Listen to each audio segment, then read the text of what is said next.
δερματοπάθεια που απασχολεί πάρα πολύ κόσμο και τείνει να τον απασχολεί περισσότερο την περίοδο των καλοκαιρινών διακοπών, ίσως γιατί αυτή είναι και η περίοδος που εκτίθεται αυτό το κομμάτι του σώματός του περισσότερο από τους υπόλοιπους μήνες του χρόνου, είναι η μυκητίαση, η οποία είναι η μόλυνση του δέρματος από τους λεγόμενους μικροοργανισμούς, τους μύκητες, και η οποία είναι ιδιαίτερα έντονη στην περιοχή, έχουμε δηλαδή περισσότερα κρούσματα, στην περιοχή των νυχιών και στην περιοχή των ποδιών. Και αυτό γιατί η περιοχή αυτή είναι ιδιαίτερα ευαίσθητη στην εισβολή μυκήτων, λόγω του γεγονότος ότι αφενός τείνουμε την περίοδο των καλοκαιρινών διακοπών να περπατάμε πάρα πολύ ξυπόλυτοι και έτσι πολύ εύκολα μπορούμε είτε από πισίνες, είτε από παραλίες, είτε από σάουνες να κολλήσουν μύκητες από ανθρώπους οι οποίοι έχουν επίσης πατήσει στα ίδια σημεία και έχουν ήδη προσβληθεί από τη δερματοπάθεια αυτή. Επίσης, σημαντικό ρόλο στην παρουσία μυκήτων παίζει το γεγονός ότι εμφανίζονται σε ανθρώπους οι οποίοι φοράνε πολύ κλειστά παπούτσια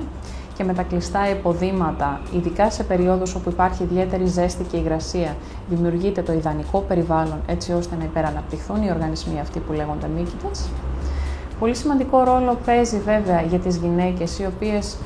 στο πλαίσιο της περιποίησης των νυχιών τους υπόκεινται σε διάφορα μανικιούρ, πεντικιούρ, σε περιποίησης των νυχιών, οπότε προκαλούνται ιδιαίτεροι τραυματισμοί στην περιοχή του νυχιού, οπότε δημιουργούνται και πύλες εισόδου, έτσι ώστε να εισβάλλουν μύκητες. Και φυσικά αρκετά επιρρεπείς είναι πολλές κατηγορίες ανθρώπων οι οποίοι πάσχουν από παθήσεις των ποδιών, αγκιοπάθειες, δερματοπάθειες, όπου το δέρμα της περιοχής αυτής δεν τρέφεται καλά, δεν οξυγονώνεται καλά και δεν αιματώνεται καλά και πάλι δημιουργούνται ιδανικές συνθήκες για να εισβάλλουν οι μύκητες είτε στα νύχια είτε στο δέρμα των ποδιών. Τι κάνουμε, καταρχήν πώς θα υποπτευθούμε ότι πάσχουμε από κάποια δερματομυκητίαση. Στην περιοχή των ποδιών θα μας ανησυχήσει εάν δούμε κυρίως στην περιοχή των μεσοδακτύλων διαστημάτων, δηλαδή ανάμεσα στα δάκτυλα των ποδιών μας, ότι δημιουργούνται μια περιοχή ερειθήματος, δηλαδή μια κοκκινίλα, η οποία συνοδεύεται από κνισμό, από έντονη φαγούρα δηλαδή,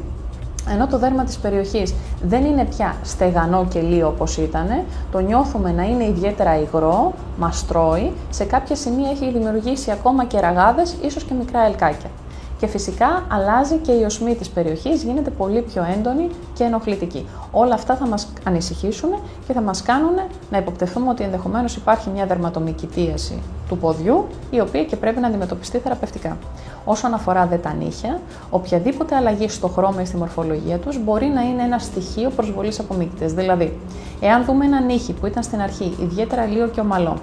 με ένα ομοιόμορφο ροδαλό χρώμα, όπως είναι αυτό του υγιές νυχιού, το οποίο είτε ασπρίζει, κιτρινίζει, παίρνει ένα ελαφρύ πράσινο προς καφεοειδές χρώμα, ακόμα και μαυρίζει, αυτό μπορεί να είναι στοιχείο εισβολής μυκήτων, όχι απλά τραυματισμού. Δηλαδή, πολλές φορές μας λένε κάποιοι άνθρωποι ότι ναι, έχει αλλάξει το χρώμα του νυχιού μου, πιθανόν κάπου τραυματίστηκα. Μπορεί αυτό να είναι ένας παράγοντας. Στις περισσότερες περιπτώσεις όμως πρόκειται για προσβολή από μύκητες, η οποία πρέπει και να αντιμετωπιστεί όσο γρηγορότερα είναι αυτό δυνατόν. Επίσης, πέρα από την αλλαγή χρώματος, θα μας προβληματίσει και μια αλλαγή στη μορφολογία, δηλαδή ένα λίο νύχι. Όταν το βλέπουμε να κυρτώνει, να κουφώνει από κάτω, δηλαδή το νύχι αγγίζοντάς το, κουνώντας το πάνω κάτω, μας δίνει την εντύπωση ότι δεν είναι σταθερά προσκολλημένο, ότι είναι έτοιμο να φύγει, ή όταν ένα νύχι, ενώ ήταν λίο και λεπτό, αρχίζει να παχαίνει και έχουμε την αίσθηση ότι δημιουργείται μια έντονη υπερκεράτωση από κάτω του, όλα αυτά είναι στοιχεία προσβολής από μύκητες, οι οποίοι καταστρέφουν σιγά σιγά όχι μόνο την πλάκα, αλλά και τη μήτρα του νυχιού. Και τι κάνουμε σε περιπτώσεις αυτές? Εάν αφήσουμε τη δερματοπάθεια αυτή χωρίς θεραπεία, κινδυνεύουμε να έχουμε προσβολή όχι μόνο όλου του δέρματος, αλλά όλων των νυχιών της περιοχής. Και επειδή οι μύκητες είναι ιδιαίτερα ανθεκτικοί μικροοργανισμοί, η θεραπεία μπορεί να διαρκέσει μετά ακόμα και χρόνια. Οπότε, στην περίπτωση αυτή, μόλις υποπτευθούμε ότι έχουμε τα πρώτα στοιχεία μόλυνσης προσβολής από μύκητες, απευθυνόμαστε στο γιατρό μας, ο οποίος θα μας συστήσει είτε στην περίπτωση που έχουμε μόνο δερματική προσβολή, μια ειδική αντιμυκητιασική αλυφή που θα εφαρμοστεί στην περιοχή που ενδεχομένως υπάρχει μόλυνση, είτε στην περιοχή των νυχιών, εάν έχουμε μικρή προσβολή, μικρής έκτασης προσβολή, δηλαδή σε λίγα νύχια ένα μικρό κομμάτι, μπορούμε να κάνουμε εφαρμογή τοπικά ενός αντιμυκητιασικού προϊόντος, το οποίο υπάρχει σε μορφή βερνικιού, είτε αν έχουμε έντονη μεγάλη προσβολή και του νυχιού και της μήτρας του, ή πολλών νυχιών περισσότερων από 2, τότε θα πρέπει να εφαρμόσουμε συστηματική θεραπεία με τη λήψη χαπιών. Και η θεραπεία αυτή θα διαρκέσει από κάποιους μήνες μέχρι και 1 χρόνο. Και αυτό ισχύει διότι όταν προσβληθούν τα νύχια, ειδικά των ποδιών,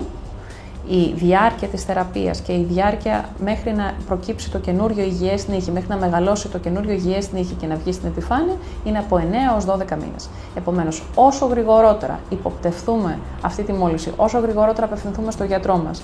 και την αντιμετωπίσουμε με τη χρήση είτε τοπικού είτε συστηματικού προϊόντος, τόσο γρηγορότερα μπορούμε να απαλλαγούμε και από αυτή.